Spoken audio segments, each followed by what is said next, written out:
Have you ever looked up at the night sky and wondered, is my fate written up there in the stars? It's a huge question, right? For centuries, it was a serious topic, mixing science and philosophy. But it also kicked off a major theological debate. Today, we're diving into a really powerful argument that goes head to head with the idea of cosmic destiny. I mean, for as long as we've been around, we've looked to the heavens for answers. Are those stars just a giant cosmic clock, helping us track the seasons and find our way?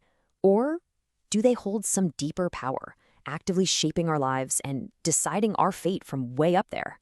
So, at the very heart of this whole debate is the idea of astrological predestination.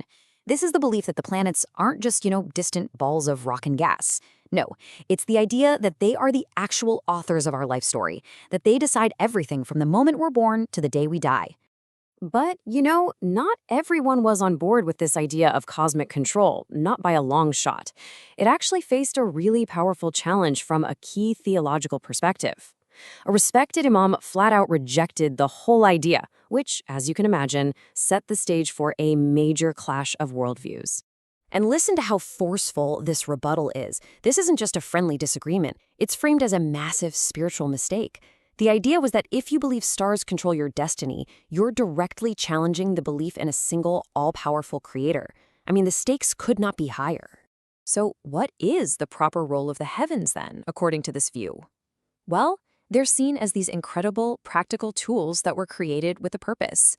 Their job is to be our timekeepers, to mark the passing of days and years. Essentially, they're here to serve us, not to rule over us. Okay, so this brings us to a very crucial distinction. The argument isn't against studying the stars. Not at all.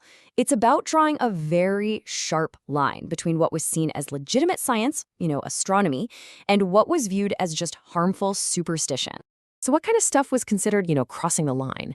Things like claiming you could predict the weather, or foretell when someone would be born or die. Or, and this is a big one, treating the stars themselves as divine beings. All of these were seen as trying to claim a type of knowledge and power that, in this worldview, belongs only to the creator. And when you put the two side by side, the contrast is just crystal clear. On one hand, you have superstitious astrology, which is seen as making these false claims and giving godlike power to created things. And on the other, you have Islamic astronomy, which is positioned as a true science, something grounded in observation used for practical things like keeping time and navigating. All right, so all of this naturally leads to a really critical question. If the stars aren't these divine beings pulling our strings, then what are they? What's their actual place in the cosmos, according to this perspective? And the answer starts with something really humbling. The stars, for all their incredible beauty and mystery, they aren't some special class of beings set apart from everything else. They're just another part of the same created world as the trees, the mountains, and us. They are subject to the same creator, not co-rulers. And this right here is the final crucial point. The stars aren't the source of power, they're the evidence of it.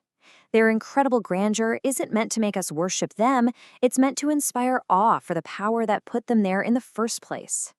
They're signs pointing to something much, much bigger. And so, we're left with this profound question that kind of echoes through time, doesn't it? If our meaning isn't written up there in the stars, then where do we find it? This whole historical debate really challenges us to think about where we place our faith and what the cosmos is really reflecting back at us when we dare to look up. Have you ever